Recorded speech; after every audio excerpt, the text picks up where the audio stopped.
The gunshot echoed across the dusty main street of Bonanza, Wyoming Territory, 1878, as Harper Collins ducked behind a water trough, her heart pounding against her ribs like a frightened rabbit. Blood trickled down her arm from where the bullet had grazed her, the torn sleeve of her once fine dress now stained crimson. She had been running for 3 days, ever since she'd escaped her husband's ranch outside Cheyenne, and now he'd found her again. Harper. The voice boomed down the street, causing the few townspeople brave enough to be outside to scatter for cover. "You know you can't hide from me forever." Harper pressed her back against the wooden trough, trying to catch her breath. Edgar Blackstone, the man she'd been forced to marry 6 months ago, was not a man who took kindly to being defied. His money and influence stretched across Wyoming Territory like a shadow, and there were few places she could hide where his reach couldn't follow. "Madam, you all right?" A low voice came from beside her, startling Harper so badly she nearly cried out. A tall, broad-shouldered man crouched next to her, his blue eyes intense beneath the brim of his dust-covered Stetson. He wore simple clothes-worn denim, a faded blue shirt, and a leather vest, but the gun belt strapped to his waist, and the way he held himself told Harper this was no ordinary ranch hand. "Who are you?" she whispered. "Name's Kincaid Calloway," he said, his voice calm despite the tension in the air. "Folks round here call me Kin. Sheriff's out of town, and I reckon you could use some help." "You don't understand," Harper said, her voice cracking. "That's Edgar Blackstone. He'll kill anyone who stands in his way." "Harper," Edgar's voice rang out again, closer now, "I'm losing my patience." Kin peered over the edge of the water trough, his expression hardening as he spotted the well-dressed man stalking down the center of the street, flanked by 2 rough-looking hired guns. "Your husband?" he asked.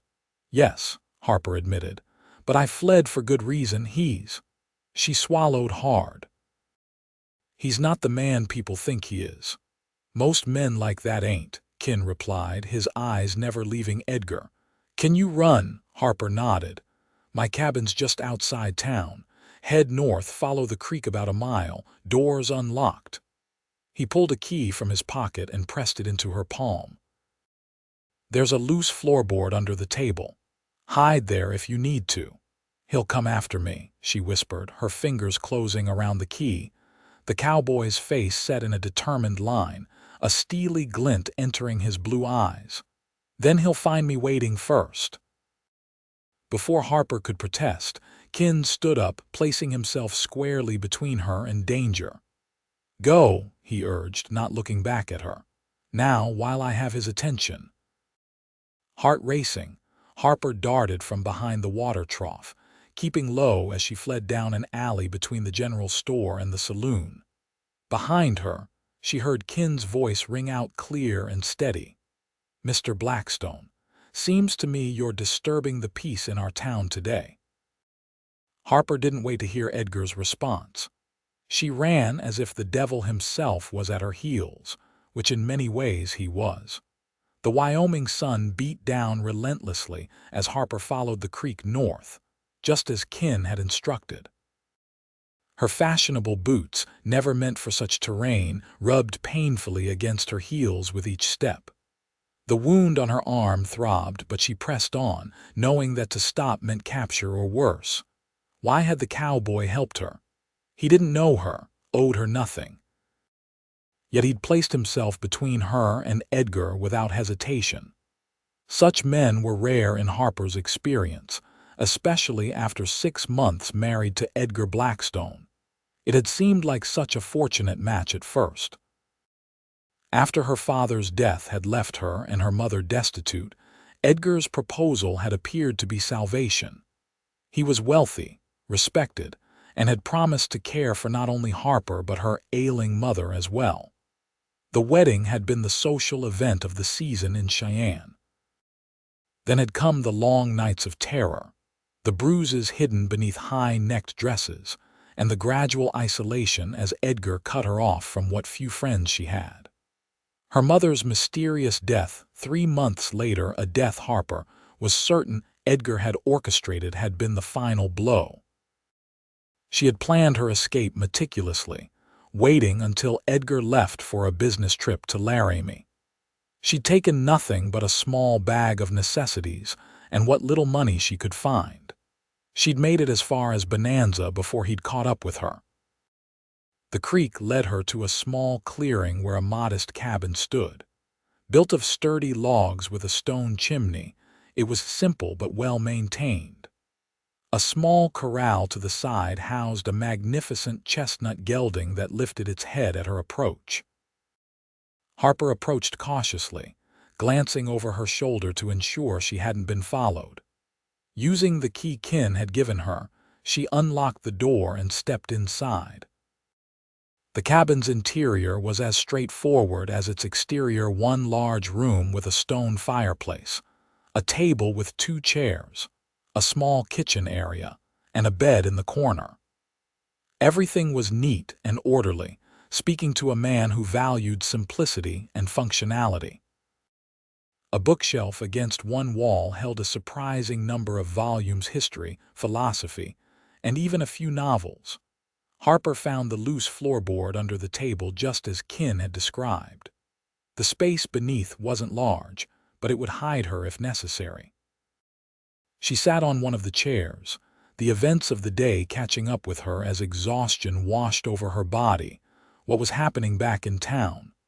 Had Edgar hurt Kin? The thought of another person suffering because of her made Harper's stomach twist with guilt. She should never have stopped in Bonanza. She should have kept moving, found somewhere farther away from Edgar's influence. The sound of approaching hoofbeats jolted Harper from her thoughts.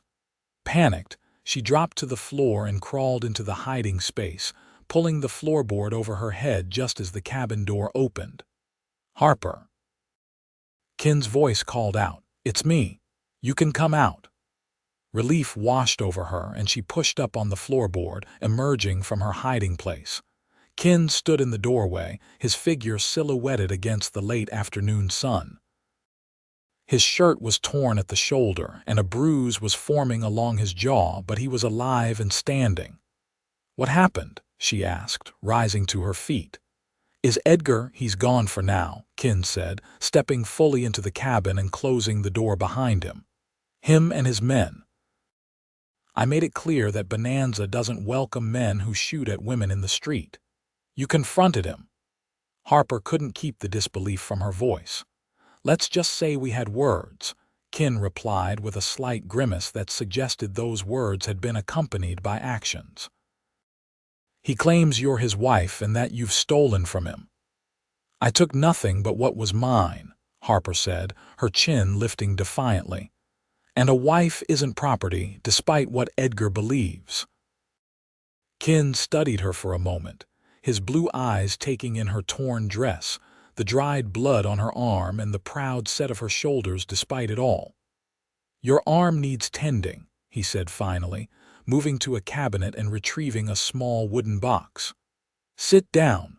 I've got some supplies."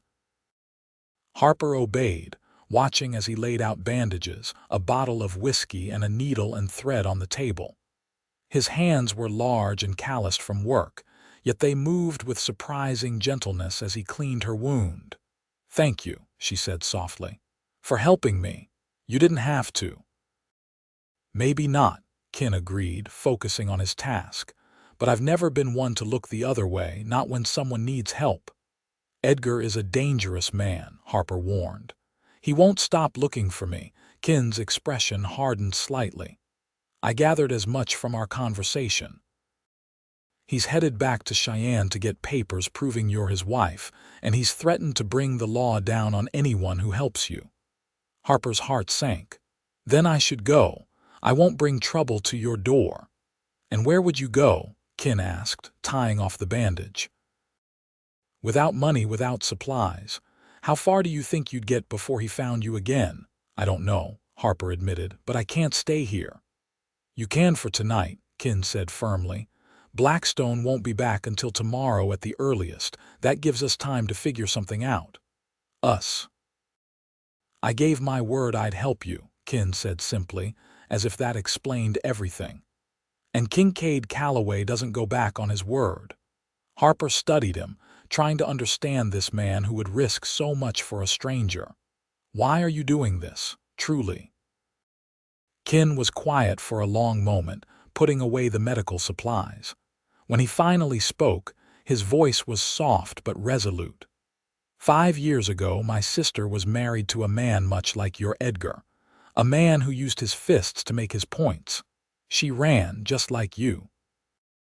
Difference was she had nowhere to go and no one willing to stand between her and him. He met Harper's eyes, his own dark with memory. She didn't survive. I'm sorry, Harper whispered. So am I, Kin said, which is why I'm not letting history repeat itself, not while I have breath in my body. The air between them seemed to thicken with understanding. Harper felt seen for the first time in months, not as property to be reclaimed, not as a troublesome wife, but as a person worthy of protection. You should rest, Kin said, breaking the moment. You can take the bed, I'll sleep by the fire. I couldn't possibly. You can and you will, Kin insisted. You've been running for days. Rest. Tomorrow will come soon enough. Too exhausted to argue further, Harper nodded. As Kin busied himself building up the fire, she sank onto the bed, the events of the day catching up to her all at once. Despite the danger still looming, she felt safer than she had in months. As twilight deepened outside the cabin windows, Harper watched Kin move about the small space, his movements efficient and purposeful. A man of conviction and action, so different from the polished, duplicitous world she'd escaped. Her last thought before sleep claimed her was that perhaps, just perhaps, she had found an ally worthy of trust. Dawn broke over the Wyoming mountains, painting the sky in shades of gold and pink as Harper woke with a start. For a moment, she couldn't remember where she was. The unfamiliar ceiling above her, the coarse blanket covering her, then it all came rushing back. Edgar, the gunshot. The cowboy who had helped her. She sat up, wincing as the movement pulled at her wounded arm. Across the cabin, Kin was already awake, stoking the fire.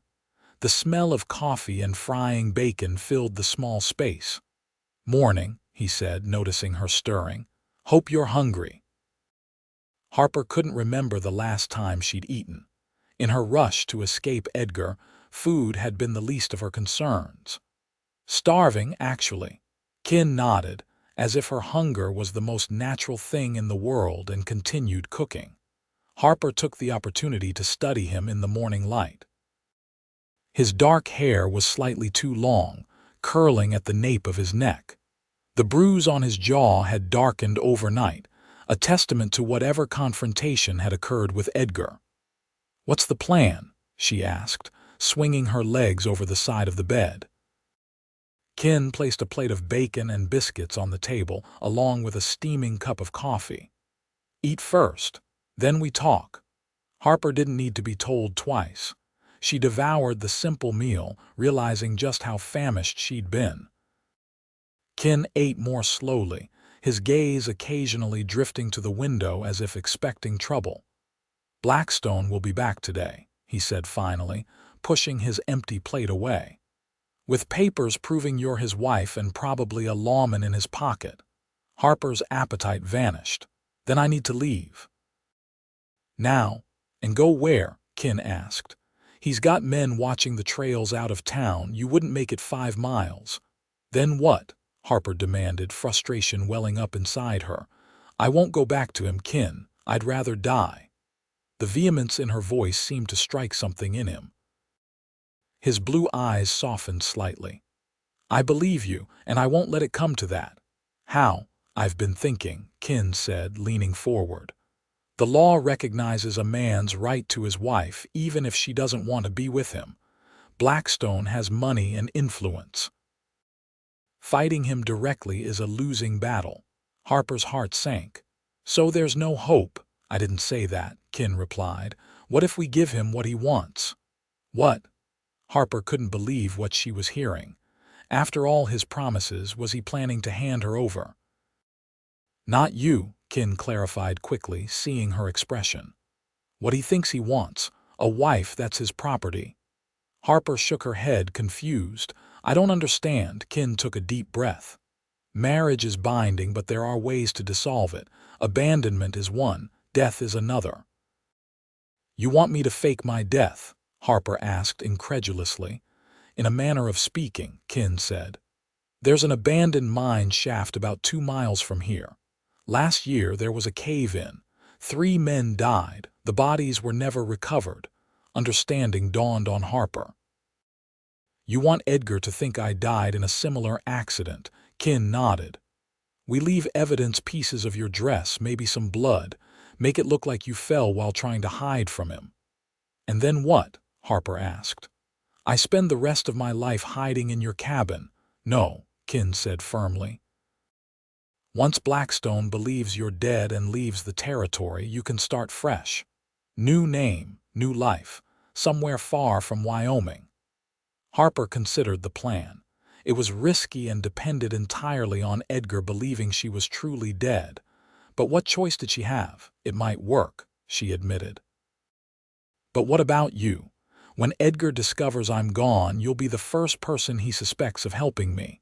"Let me worry about that," Kin said. "I can handle myself." Harper studied him, this stranger who had put himself at risk for her without hesitation. "Why are you doing this? And don't tell me it's just because of your sister. There's more to it than that." Kin was quiet for a long moment. "Maybe I'm tired of men like Blackstone thinking they can take whatever they want without consequences. Maybe I believe everyone deserves a chance at freedom." He met her eyes. "Or maybe there's something about you that makes me think you're worth fighting for." The intensity in his gaze made Harper's breath catch. For a moment, the cabin seemed to shrink, the air between them charged with something neither was ready to name. The moment was broken by the distant sound of horses approaching. Kin was on his feet in an instant, moving to the window. "Riders coming," he said, his voice tight. 3 of them, Blackstone and 2 others. Fear coursed through Harper, cold and familiar. "They found us."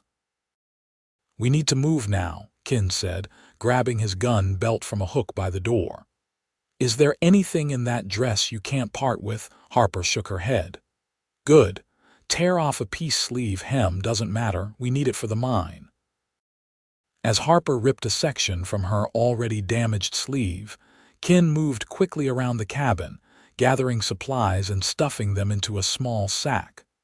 "Out the back," he instructed, opening a small rear door she hadn't noticed before. "Stay low and follow me." They slipped out just as the riders came into view at the front of the cabin. Kin led Harper through a stand of pines that provided cover, moving swiftly despite the need for silence. Behind them, Harper heard Edgar's voice calling her name, the sound sending shivers down her spine. "Keep moving," Kin whispered, his hand finding hers in a reassuring grip. They traveled through dense underbrush, Kin's knowledge of the terrain allowing them to move quickly while leaving minimal trace. After what seemed like hours but was likely only 30 minutes, they reached a rocky outcropping that marked the entrance to the abandoned mine. "We need to make it look like you fell," Kin said, crouching down behind a boulder. "Give me the piece of your dress." Harper handed it over, watching as Kin deliberated, then used his knife to make a small cut on his own palm. He smeared the blood onto the fabric, then placed it near the edge of the shaft, wedging part of it between rocks as if it had caught during a fall. "There's more," he said, reaching into his sack. He pulled out a small locket, simple and unadorned. "This was my mother's. If we leave it here, it'll look like it fell from your neck during the struggle." "I can't take your mother's locket," Harper protested. "You're not taking it," Kin said. "You're borrowing its story to save your life." He placed the locket near the torn fabric, positioning it to look as if it had fallen in a struggle. "Now what?" Harper asked. "Now we disappear," Kin replied, straightening up. "I have a friend about 20 miles north of here.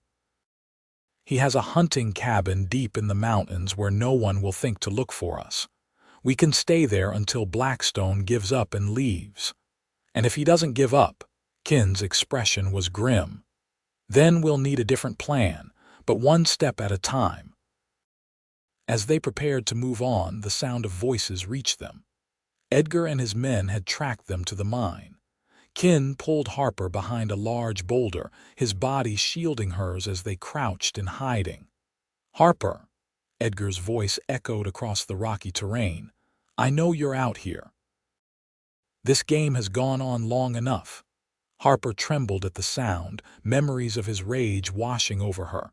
Kin's arm tightened around her shoulders, steadying her. "Search the area," Edgar commanded his men. "She can't have gone far." From their hiding place, Harper and Kin watched as the men spread out, examining the ground for tracks. One of them approached the mine shaft, kicking stones over the edge. "Boss," he called out suddenly, "over here." Edgar strode to the mine shaft, his normally immaculate appearance now disheveled from the search. The hired gun pointed to the torn fabric, and the locket caught among the rocks. Harper held her breath as Edgar picked up the locket, his face unreadable. For a long, tense moment he stood motionless, staring into the darkness of the shaft. "Get ropes," he ordered finally. "And lanterns. I want to see what's down there."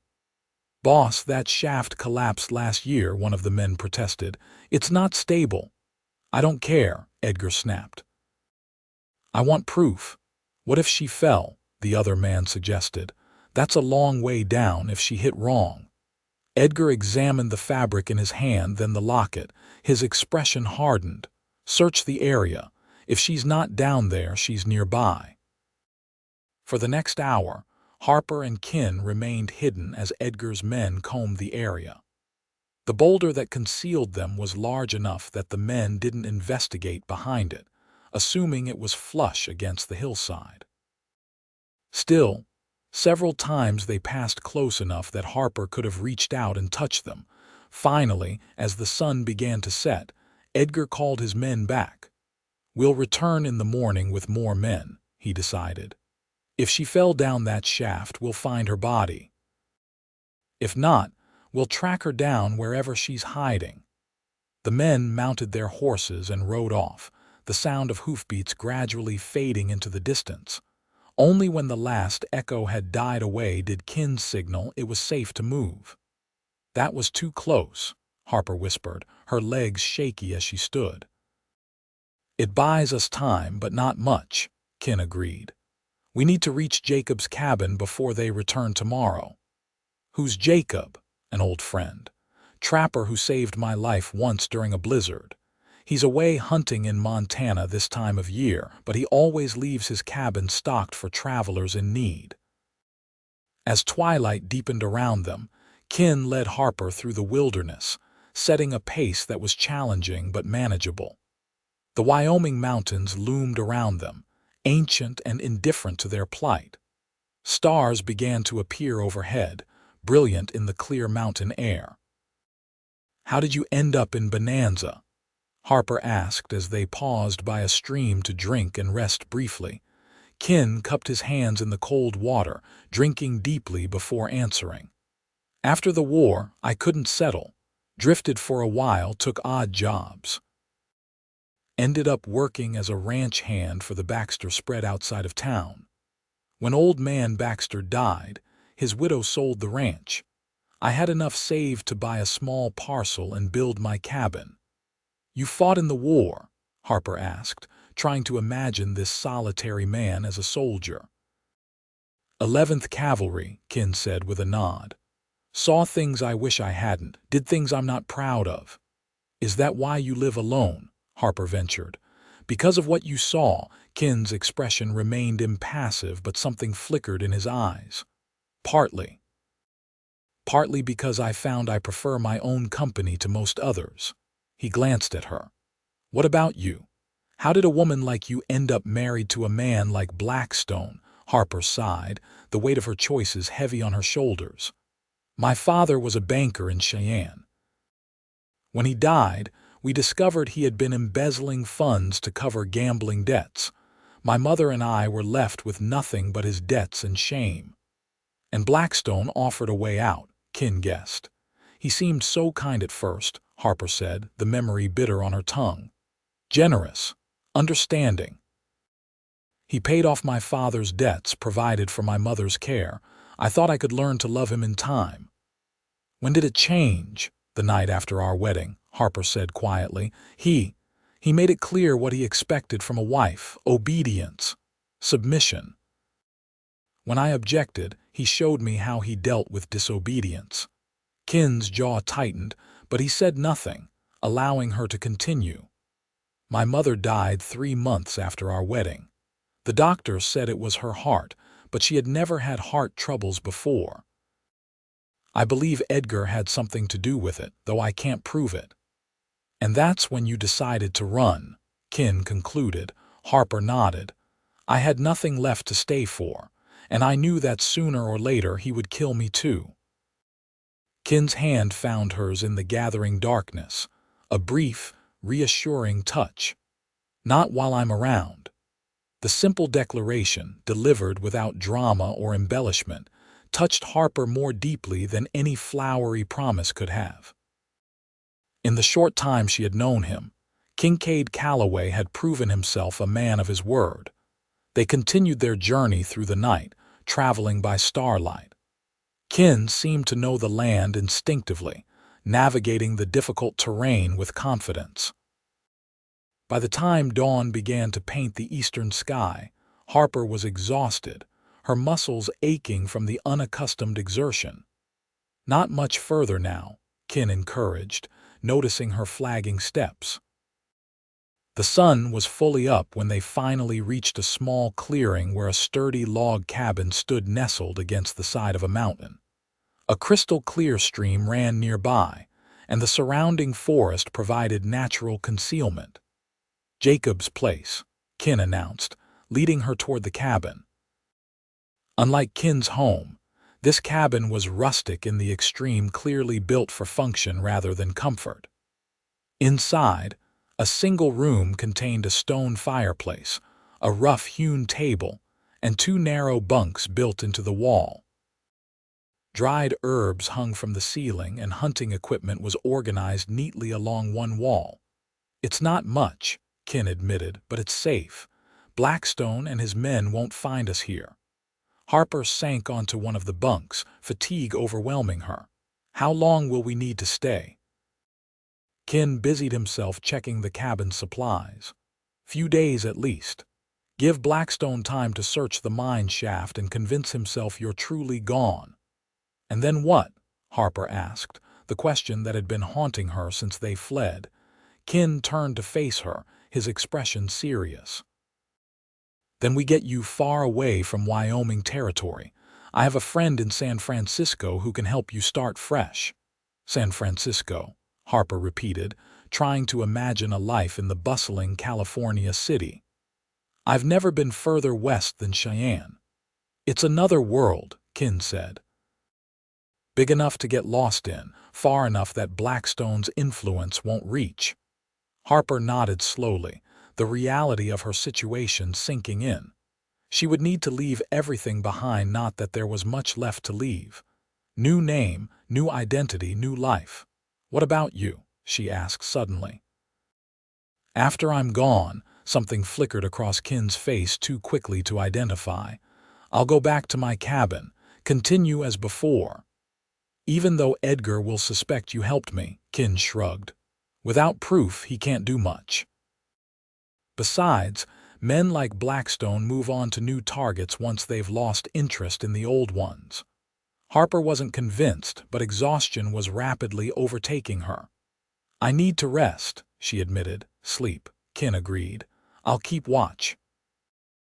Harper stretched out on the narrow bunk, not even bothering to remove her boots. As sleep claimed her, she was vaguely aware of Kin settling into a chair by the window, rifle across his lap. a silent sentinel against the dangers that lurked outside. When Harper awoke, the quality of light through the cabin windows told her it was late afternoon. She sat up, disoriented for a moment, before remembering where she was and why. Kin was no longer by the window, and panic fluttered briefly in her chest before the cabin door opened and he stepped inside, carrying an armful of firewood. "You're awake," he noted, setting down his burden. "Feeling better?" Harper nodded, running a hand through her tangled hair. "How long was I asleep?" "Better part of the day," Kin replied. "You needed it." He moved to the fireplace, arranging kindling and logs with practiced efficiency. Harper watched him work, struck again by the quiet competence that seemed to define him. "I found some of Jacob's stores," Kin said, gesturing to a pot hanging near the fire. "Venison stew. Should be ready soon." As if on cue, Harper's stomach growled, reminding her it had been a full day since she'd eaten. Kin's mouth quirked in a slight smile, the closest thing to humor she'd seen from him. "While we eat, we should talk about what happens next," Kin said, stirring the pot. "Blackstone won't give up easily, even with evidence you fell down that mine shaft." "You think he'll figure out I'm still alive?" "Men like him are suspicious by nature," Kin replied. "Without a body, he might keep searching, at least for a while." Harper moved to the table, her mind racing. "Then San Francisco might not be far enough." "It'll have to be," Kin said firmly. "Jacob's coming back in 3 days. We can't stay here beyond that." "Why not tell Jacob what happened?" Harper asked. "From what you've said, he seems like someone who would help." "Jacob would help," Kin agreed, "but he's also well known in these parts. If Blackstone questions him, it puts both Jacob and you at risk. The fewer people who know you're alive, the better." The logic was sound, but it highlighted the precariousness of Harper's situation. Her life now depended on absolute secrecy. One mistake, one person who recognized her, and everything would unravel. "I don't even know where to begin," she admitted. "A new life, a new identity, it's overwhelming." Kin ladled stew into 2 wooden bowls, placing one before her. "One step at a time. First, we get you safely away from here. Then you build your new life day by day." They ate in companionable silence, the stew simple but hearty. Outside, twilight descended on the mountains, bringing with it a chorus of night creatures awakening. "Tell me about San Francisco," Harper said finally. "What's it like?" Kin seemed to consider his words carefully. "It's alive in a way few places are. Ships from around the world in the harbor, people from every corner of the earth walking the streets.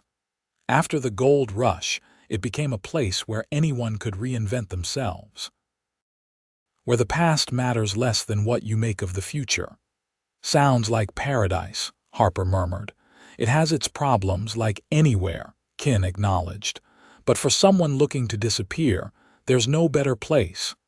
And this friend of yours, will he help a complete stranger?" "Liam owes me his life," Kin said simply. "He won't ask questions." The certainty in his voice was reassuring. For the first time since fleeing Edgar's ranch, Harper allowed herself to believe she might truly escape, not just temporarily, but permanently. "Thank you," she said softly. "For everything." Kin looked up from his bowl, his blue eyes intense in the firelight. "Don't thank me yet. We've still got to get you safely away from here." "Even so," Harper insisted. "You risked everything for a stranger. That counts for something in my book." A log shifted in the fireplace, sending sparks up the chimney. In the momentary flare of light, Harper caught a glimpse of something in Kin's expression, a vulnerability quickly masked. "Get some rest," he said, rising to clear away their bowls. "Tomorrow we'll need to prepare for the journey." Harper wanted to say more, to bridge the distance he seemed determined to maintain, but respected his reticence. Whatever demons Kincaid Calloway carried, they were his to face in his own time. The next 2 days passed in a quiet routine. Kin taught Harper the basics of wilderness survival, how to move quietly through the forest, how to identify edible plants, how to use a compass. He was a patient teacher, correcting her mistakes without judgment or frustration. In the evenings, they talked tentatively at first, then with increasing openness. Harper told him about her childhood in Cheyenne, her dreams of becoming a teacher before her father's death changed everything. Kin shared stories of his time as a cavalry scout, of the vastness of the Western territories he had traversed. What he didn't share were details of his life before the war, or what had brought him to Wyoming after. Harper sensed these were wounds too deep to probe, and respected his silence on these matters. On the third morning, as Harper practiced starting a fire using flint and steel, Kin returned from checking his improvised warning system around the cabin's perimeter with a grim expression. "Riders," he said without preamble, 2 miles south and heading this way." Harper's hands froze. "Edgar, can't be sure," Kin replied, already moving to gather their few belongings. "Could be Jacob returning early, could be hunters. Either way, we can't risk being found. Where will we go?" Harper asked, stamping out the small fire she'd managed to start. "There's an old trapper's shelter about 5 miles west," Kin said, handing her a small pack. "We'll head there, stay the night, then start for the railroad at dawn." The urgency in his voice brooked no argument. Within minutes, they had erased all signs of their presence and slipped out the back of the cabin, heading into the dense forest that covered the mountainside. They moved quickly, Kin setting a pace that had Harper struggling to keep up. The terrain was rough, rocky inclines, fallen logs, dense underbrush. After an hour of hard travel, Harper's lungs burned and her legs trembled with exertion. "Kin," she gasped, pausing to lean against a tree. I need a moment." He stopped, concern flickering across his features as he took in her exhaustion. "I'm pushing too hard," he acknowledged. "I'm sorry." "It's all right," Harper assured him, drawing deep breaths. "I'm just not used to this kind of travel." Kin glanced back the way they had come, eyes scanning the forest. "We've put enough distance between us and the cabin for now. We can rest a bit." He led her to a fallen log where they could sit. Harper sank down gratefully, massaging her aching calves. Kin remained standing, his posture alert as he surveyed their surroundings. "You ever relax?" Harper asked, a hint of teasing in her voice despite their situation. Kin's mouth twitched in what might have been the beginning of a smile. "Not often," he admitted. "Old habits. From the war." "From before," he said quietly. "My father was demanding. Relaxation was a luxury we couldn't afford on our farm." It was the first time he'd mentioned his family beyond the sister who had died. Harper treaded carefully, sensing she was being granted a rare glimpse behind his walls. "Where was your farm?" "Kentucky," Kin replied.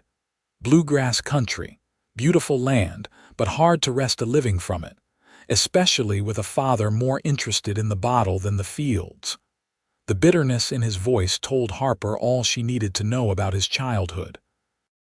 "Is that why you left?" "Partly," Kin acknowledged. "The war gave me an excuse.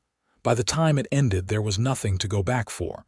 Mother had died, farm was sold for taxes, and my father—" He shrugged. "No idea if he's even still alive."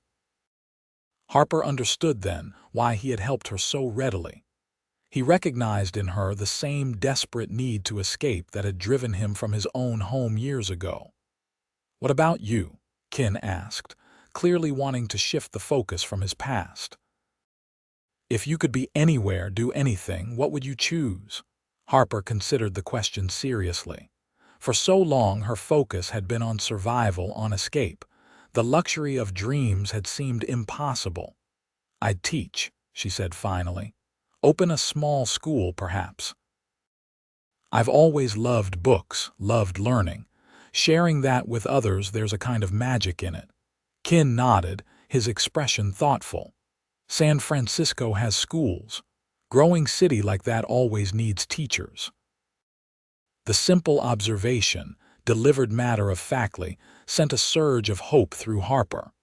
Perhaps a new life could include more than just hiding and surviving. Perhaps it could include purpose, meaning. "We should keep moving," Kin said, offering his hand to help her up from the log. "The shelter isn't far now." As Harper took his hand, their eyes met. Something shifted in the air between them, a recognition, an acknowledgement of the bond forming despite the circumstances that had thrown them together. For a moment, neither moved, the connection holding them in place more surely than any physical restraint. Then Kin cleared his throat and released her hand, turning to lead the way through the forest. Harper followed, her thoughts in turmoil. Was she imagining the growing attraction between them? Was it merely gratitude on her part, or something deeper? And if it was something more, what then? In a few days, she would be on her way to San Francisco, and Kin would return to his solitary life in Bonanza. Their paths had crossed by chance and would soon diverge again by necessity. The trapper's shelter turned out to be little more than a crude lean-to built against a rock face, offering minimal protection from the elements. Still, it was well concealed and would serve for one night. "Not exactly the Grand Hotel in Cheyenne," Kin remarked dryly as they reached it. "I've had worse," Harper replied, thinking of the nights she'd spent hiding in barns and ditches during her flight from Edgar. They made camp efficiently, gathering firewood and clearing the shelter of debris. As darkness fell, Kin built a small, nearly smokeless fire, positioning it to provide warmth without being visible from a distance. The night was cold, the mountain air crisp with the promise of autumn. Harper sat close to the fire, wrapped in a blanket Kin had carried in his pack. Above them, stars emerged in a dazzling display, more brilliant than she had ever seen in Cheyenne. "It's beautiful," she murmured, gazing upward. Kin followed her gaze. "One thing I never tire of the stars out here. Makes a man feel both insignificant and connected to something larger all at once." "Poetic for a cowboy," Harper observed with a small smile. Kin shrugged, a hint of self-consciousness in the gesture. "Read a lot during long winter nights, not much else to do. Those books in your cabin, they're well worn." "Friends that don't demand much," Kin said. "Just time and attention." Harper studied him across the fire, this complex man who defied easy categorization. Not just a cowboy, not just a former soldier, but a thinker, a reader, a man of surprising depths. "Will you be all right?" she asked suddenly. "After I'm gone, Edgar won't forget your interference." Kin's expression hardened slightly. "I can handle Blackstone." "That's not what I asked," Harper pressed. "You've risked everything to help me. I need to know you won't pay too high a price for that kindness." For a long moment, Kin was silent, staring into the flames. When he finally spoke, his voice was low, reflective. "Before you arrived in Bonanza, my life was quiet, predictable. I worked, I read, I hunted. Days blurred into one another." He looked up, meeting her gaze across the fire. "Whatever happens next, you've reminded me there are things worth fighting for. That alone is worth any risk." The simple honesty of his words touched Harper deeply. In Kincaid Calloway, she had found not just a protector but a kindred spirit, someone who understood what it meant to rebuild a life from ruins. "In San Francisco," she said hesitantly, "would there be a place for a man like you?" The question hung in the air between them, laden with unspoken possibilities. Kin's eyes widened slightly, registering the invitation implicit in her words. "Harper," he began, then stopped, seeming to search for the right words. "What I'm doing helping you escape Blackstone, I'm doing because it's right, not to earn anything from you." "I know that," Harper said quickly. "That's not what I meant." "What did you mean then?" Kin asked, his voice gentle but direct. Harper took a deep breath, finding courage she hadn't known she possessed. "I meant that perhaps, when this is over, when Edgar believes I'm dead and the danger has passed, you might consider visiting San Francisco. Not for me, necessarily, but for yourself. To see if there's a life there that calls to you as it might to me." Kin's expression was unreadable in the flickering firelight. "And if I found such a life appealing, then perhaps our paths might cross again," Harper said softly, "under better circumstances." A log shifted in the fire, sending sparks spiraling upward to join the stars. Kin watched them rise and fade before responding. "I'd like that," he said finally, "to see you building the life you deserve, free from fear." It wasn't exactly the response Harper had hoped for, but she understood its wisdom. Their current situation was too precarious, too fraught with danger and uncertainty to make promises about the future. For now, it was enough to know the possibility existed. They fell into silence, each lost in private thoughts as the fire burned low. Eventually, Kin insisted Harper take what rest she could inside the shelter while he kept watch. Despite her protests, she found herself drifting off to sleep, lulled by the quiet sounds of the forest and the knowledge that Kin was nearby. The crack of a breaking branch jolted Harper awake. For a moment, she lay perfectly still, trying to orient herself in the pre-dawn darkness. Outside the shelter, she could make out Kin's silhouette, tense and alert, rifle raised. Moving as silently as possible, Harper crawled to the entrance of the shelter, peering out into the gloom. Kin motioned for her to stay back, his attention fixed on something in the forest that she couldn't see. Heart pounding, Harper strained to hear what had alarmed him. Then she caught at voices, distant but drawing closer. Men moving through the forest, making little attempt at stealth. "Must have gone this way," one voice said, carrying clearly in the still morning air. "Boss says the cowboy knows these mountains," another replied. "Could be anywhere. Edgar's men. They were being hunted." Kin moved back to the shelter, crouching beside Harper. "We need to move," he whispered. "Now, leave everything but what you can carry in your pockets." Harper nodded, fear lending her speed as she gathered what few belongings were essential. Kin quickly scattered the ashes of their fire, erasing signs of their presence as best he could in the limited time. They slipped away from the shelter just as the eastern sky began to lighten, heading deeper into the mountains. Kin set a punishing pace, often helping Harper over difficult terrain with a strong hand under her elbow. They moved in absolute silence, even their breathing muffled against the sleeves of their clothing. After an hour of hard travel, Kin finally signaled for them to stop, holding up a hand for continued silence as he listened. Hearing nothing but the normal sounds of the forest awakening, he relaxed slightly. "We've lost them for now," he said in a low voice, "but they're persistent. The railroad is still our best option, but we'll need to circle around to reach it." "How did they find us?" Harper asked, struggling to catch her breath. "Probably tracked us from Jacob's cabin," Kin replied grimly, "which means they know I'm helping you." The implications hung heavy between them. Kin was now as much a fugitive as Harper. If Edgar's men caught them, both would face his vengeance. "I'm sorry," Harper said, the weight of guilt pressing down on her. "I've dragged you into my mess."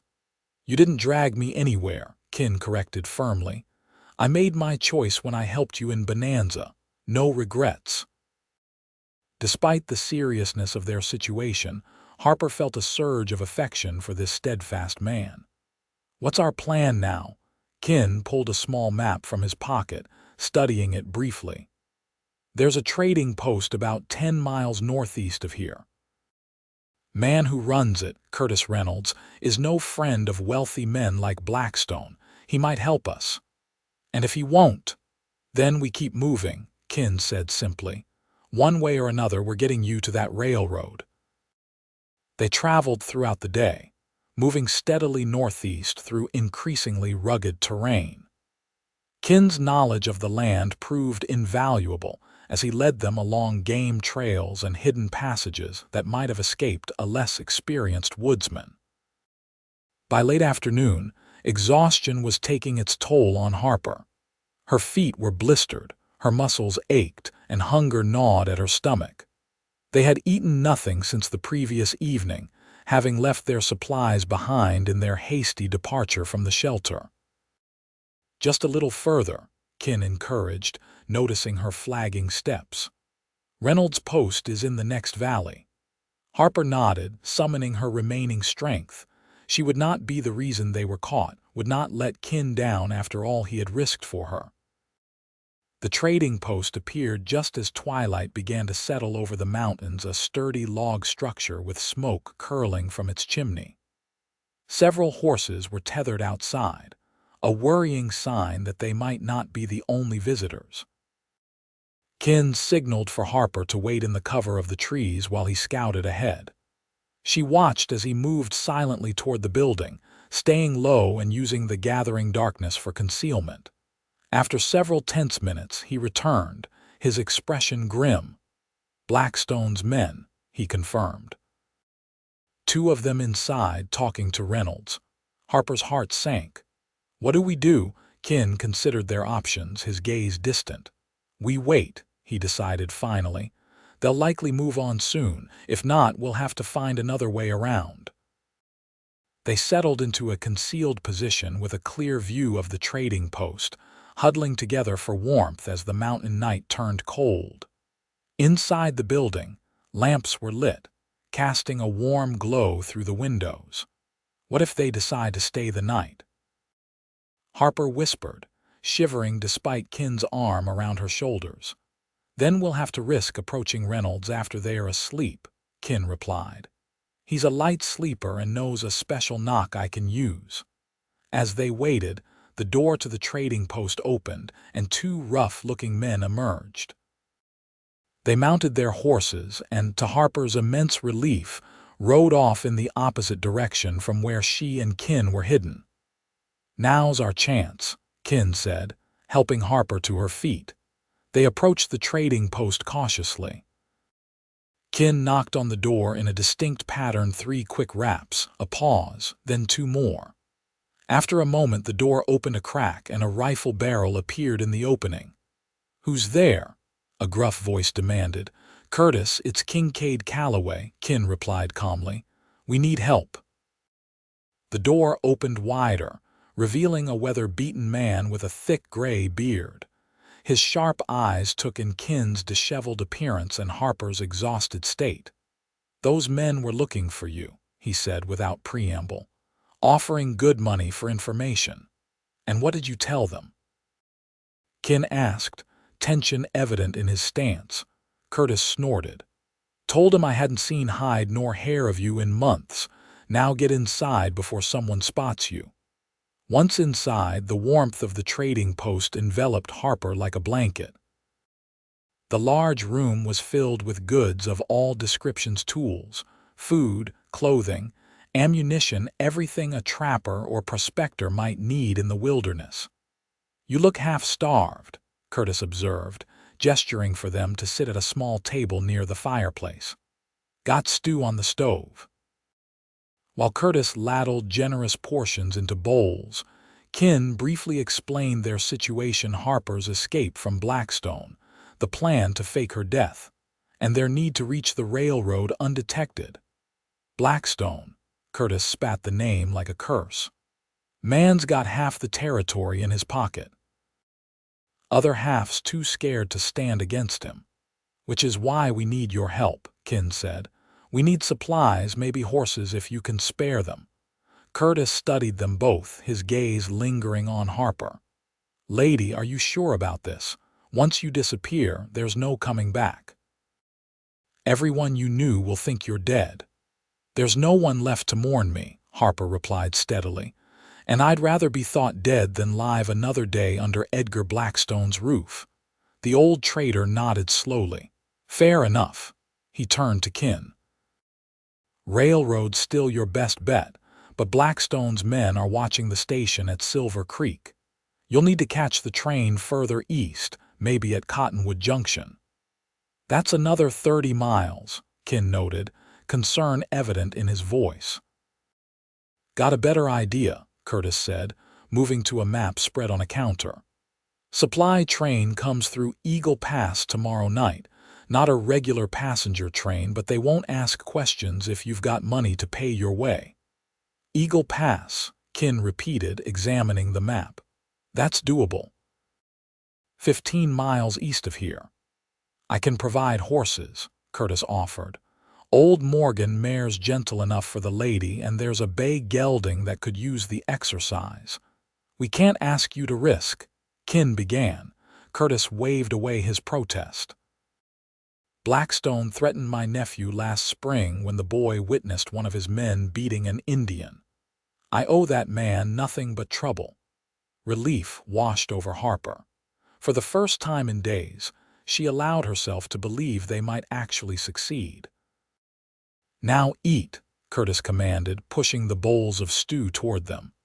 Then get some rest. You've got a hard ride ahead tomorrow.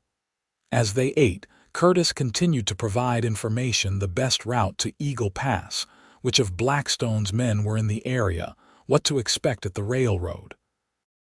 Kin absorbed it all, asking occasional questions but mostly listening with intense focus.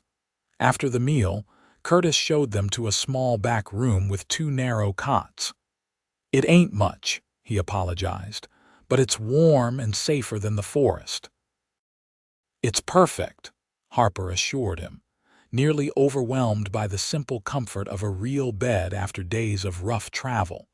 When Curtis had left them alone, Kin checked the room's small window, ensuring it could serve as an escape route if necessary. His constant vigilance both reassured and saddened Harper. What must it be like to live always on alert, never fully at ease? You should sleep, Kin said, noticing her watching him. Tomorrow will be challenging. What about you? I'll rest later, he promised. Need to go over the route with Curtis first. Harper wanted to protest, but knew he was right. They both needed to be at their best for the journey ahead. As she settled onto the cot, she was struck by how quickly she had come to rely on Kin's strength and judgment. Kin, she said softly as he turned to leave the room. Thank you for everything. He paused in the doorway, his expression softening in the dim light. Get some rest, Harper. Tomorrow we get you to that train. The door closed behind him, leaving Harper alone with her thoughts. Despite the danger still pursuing them, she felt a strange sense of peace. Whatever happened tomorrow, she was no longer facing it alone. Sleep claimed her quickly, a deep, dreamless rest born of physical exhaustion and emotional relief. Morning came all too soon, heralded by Curtis moving about the trading post preparing for the day. Harper woke to find Kin already up, studying a map with the older man at the table. There she is, Curtis greeted her. Thought you might sleep clear through to noon. What time is it? Harper asked, embarrassed. Just past dawn, Kin assured her. Plenty of time to reach Eagle Pass before the supply train. Curtis had prepared a substantial breakfast: biscuits, bacon, and strong coffee. As they ate, he outlined the final details of their journey. Train comes through around 8 tonight, he explained. Engineer's name is Whitaker. Good man, owes me a favor. Show him this, he handed Kin a small carved wooden token, and he'll understand you're friends of mine. How much will he want to take us aboard? Kin asked practically. Whatever you can spare, Curtis replied. But he won't leave you stranded, even if you're short on funds. After breakfast, Harper was surprised when Curtis presented her with a bundle of clothing.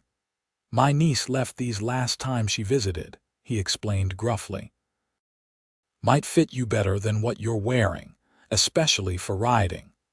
The simple dress and sturdy boots were indeed a better fit than Harper's now tattered finery. When she emerged from the back room wearing them, Kin's eyes widened slightly before he quickly looked away. Much more practical, he commented, focusing intently on adjusting his gun belt.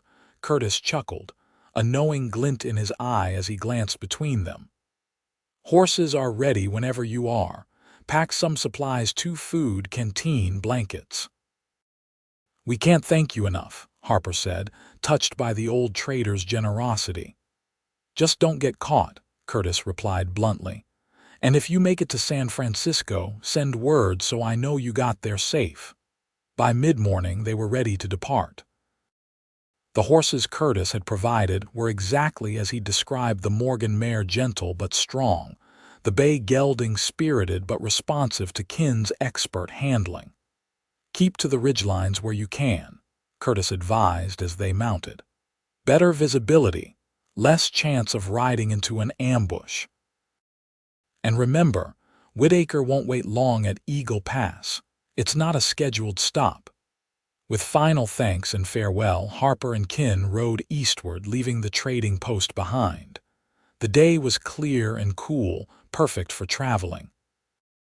Under other circumstances, Harper might have enjoyed the magnificent mountain scenery, the soaring peaks, the valleys carpeted in late summer green, the crystal streams that crossed their path.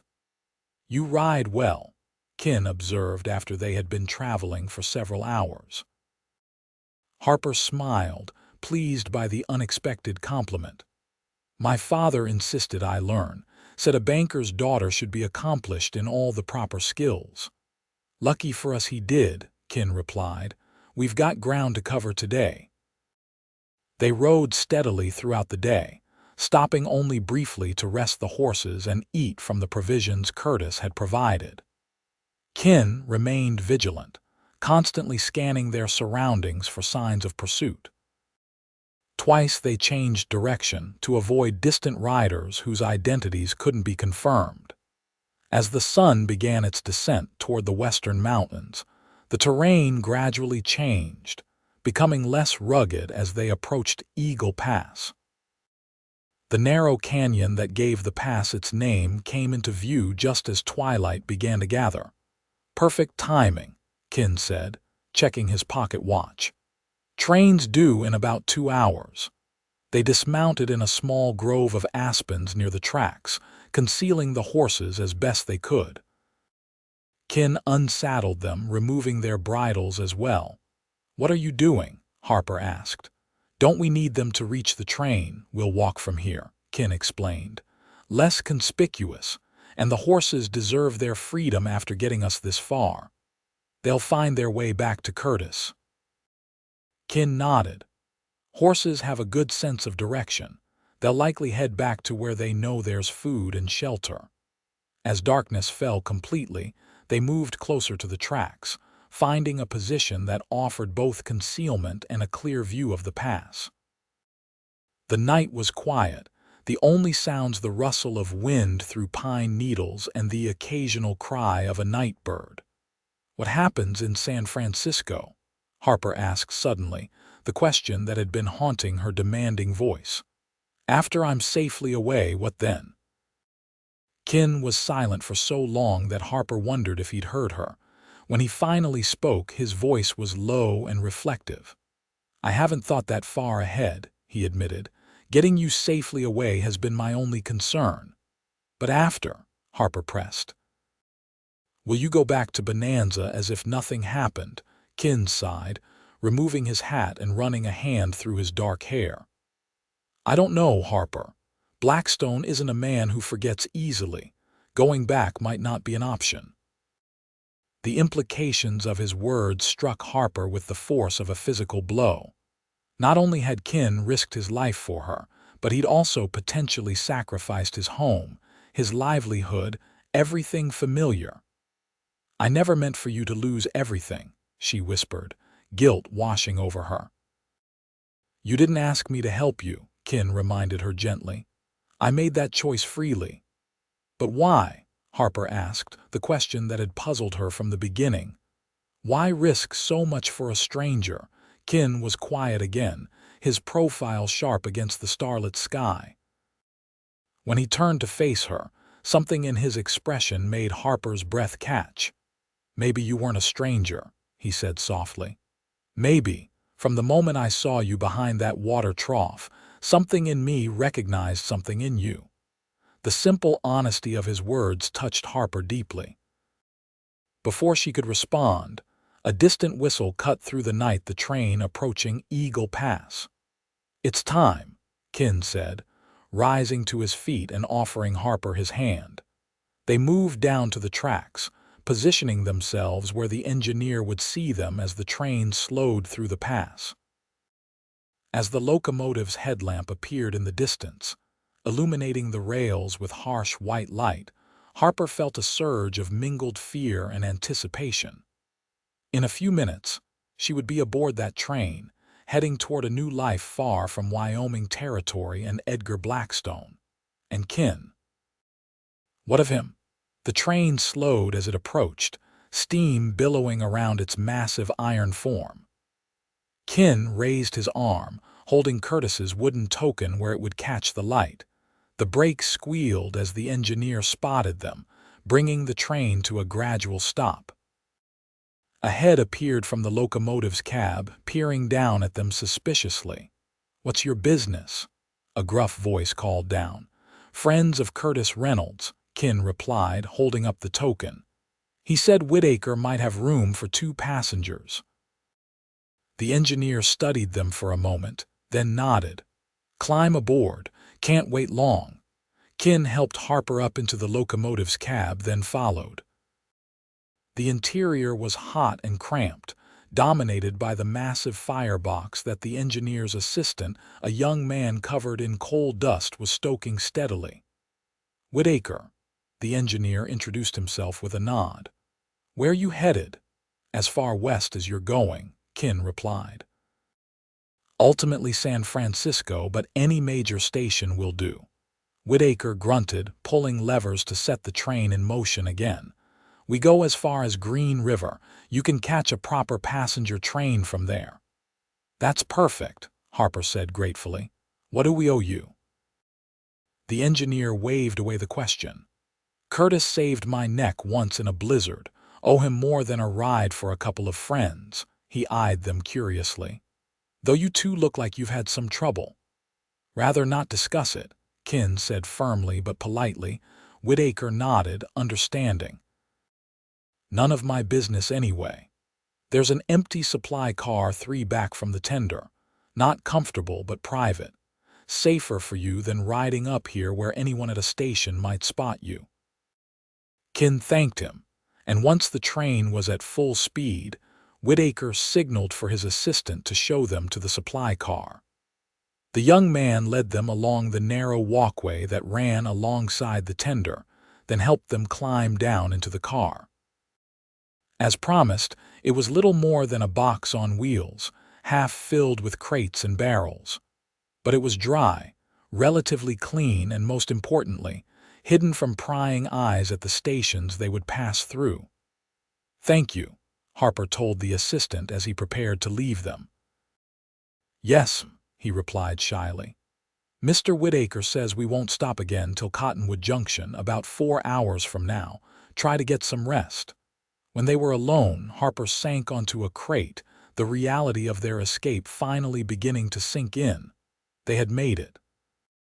Against all odds, they had evaded Edgar's men and were now speeding westward, each mile putting more distance between her and her former life. "We did it," she said, wonderment in her voice. Kin nodded, arranging some empty sacks into a makeshift seat across from her. "Not safe yet," he cautioned. "Won't be until you're settled in San Francisco." "Until we're settled," Harper corrected, watching his face carefully for his reaction. Kin looked up, surprise evident in his expression. "Harper, don't tell me you haven't thought about it," she interrupted. "About coming with me. Starting fresh, both of us." "Of course I've thought about it," Kin admitted, his voice low, "but it's not that simple." "Why not?" Harper challenged. "You said yourself that returning to Bonanza might not be possible. What's holding you back?" Kin was silent for a long moment, his gaze fixed on some distant point. When he finally spoke, His voice was barely audible over the rhythm of the train. "Fear," he said simply. "Fear that what I feel for you is born of circumstance, not something that would last in a normal life. Fear that you feel gratitude, not." He trailed off, unable or unwilling to name what might lie between them. Harper moved from her crate to sit beside him on the makeshift seat. "Kincaid Calloway," she said softly, using his full name for the first time. "Do you really think I don't know the difference between gratitude and deeper feelings? You've been through a terrible ordeal," Kin pointed out. "It would be natural to what?" Harper interrupted. "To confuse being rescued with falling in love." The word hung in the air between them, neither acknowledging nor denying its truth. "I was married to a monster," Harper continued, her voice steady. "I know what it is to be with someone who sees you as property, as something to be controlled and broken. And I know that what I feel for you is nothing like gratitude. It's admiration for your courage, respect for your integrity. And yes, something deeper that I'm not afraid to name, even if you are." Kin's eyes met hers, vulnerability and hope warring in their blue depths. "Harper, I'm not asking for promises," she said quickly. "I'm asking for a chance. Come to San Francisco. See if what we feel can grow into something lasting away from danger and fear. If it doesn't, I'll understand. But don't walk away without at least trying." The train swayed beneath them, the rhythmic clatter of wheels on rails filling the silence that followed her words. Outside their car, America rolled by in darkness, mountains and plains, rivers and forests, a vast country full of possibilities for those brave enough to seize them. Finally, Kin reached out, his hand finding hers in the dimness of the supply car.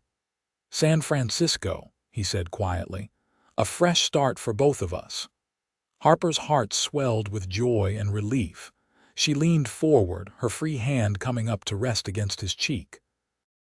In the gentle motion of the train, their lips met in a kiss that held all the promise of the future stretching before them, a future they would face together.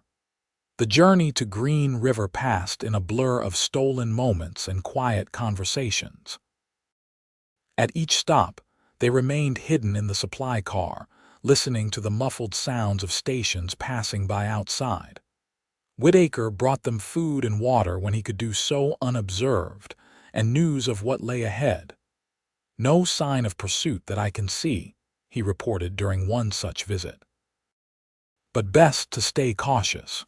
Green River's a busy place."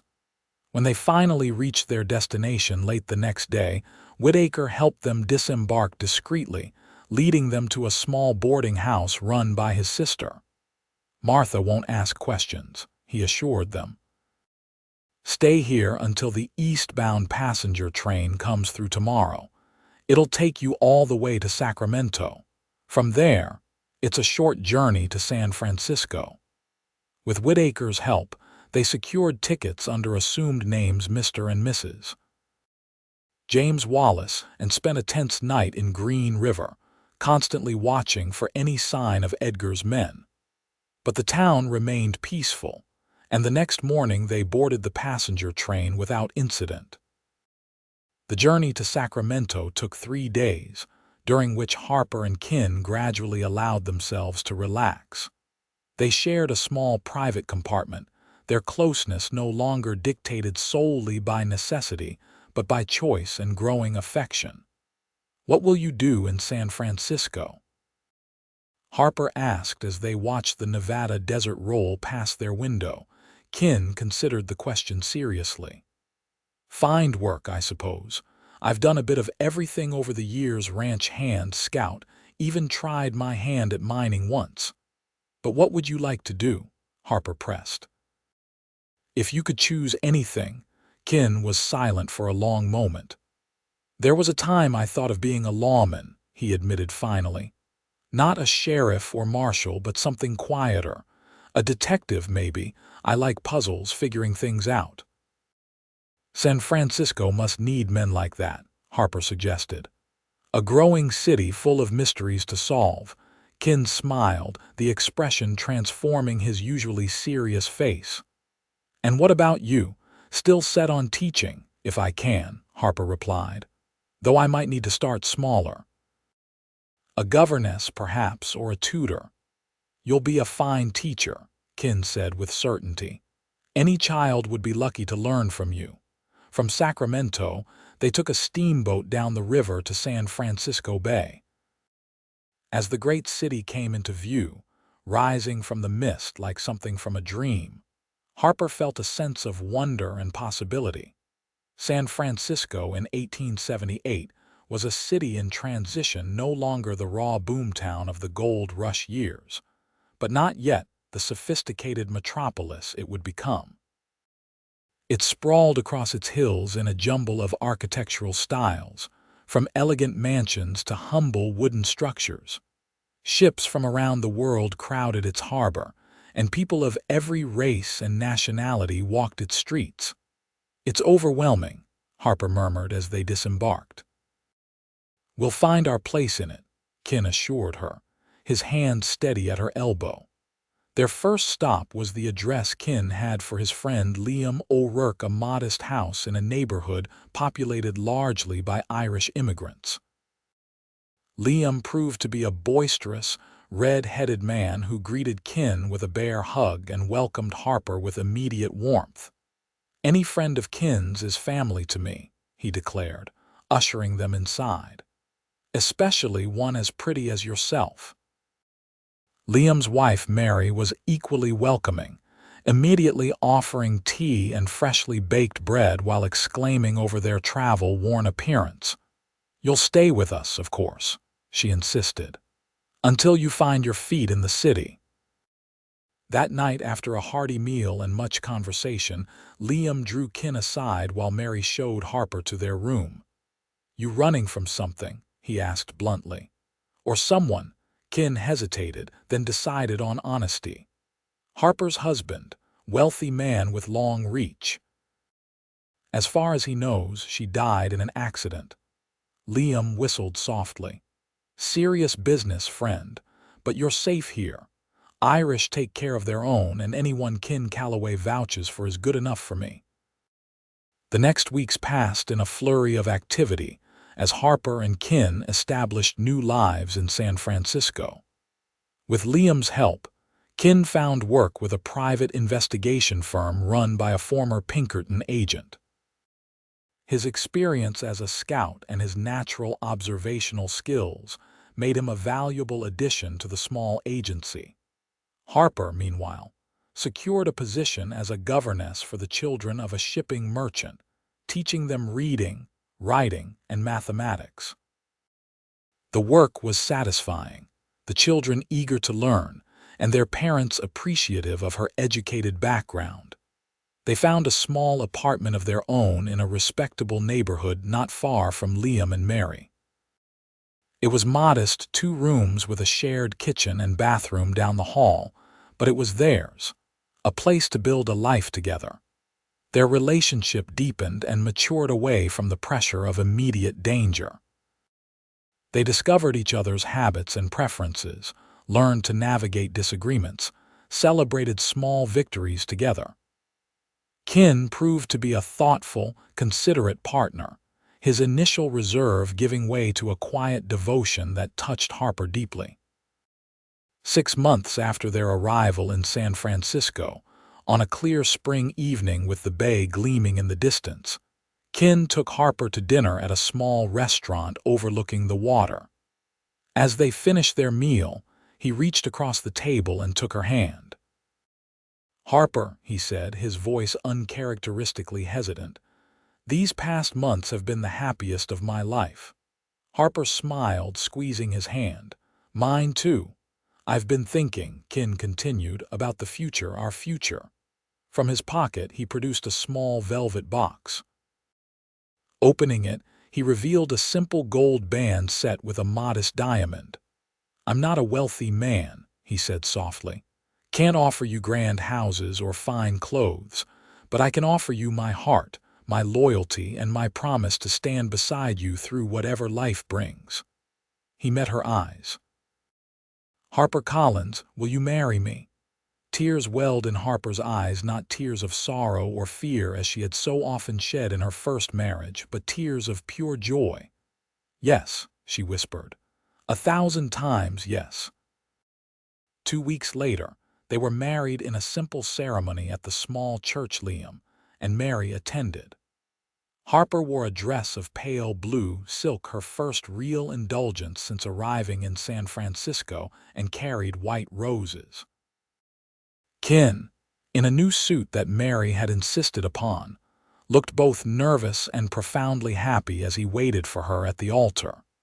Their vows were straightforward but deeply felt, promises exchanged between equals who had chosen each other freely, and with full awareness of what that choice meant. "I, Kincaid James Calloway, take thee, Harper Elizabeth Collins, to be my lawfully wedded wife," Kin recited, his voice steady and sure. "To have and to hold from this day forward, for better, for worse, for richer, for poorer, in sickness and in health, to love and to cherish, till death do us part."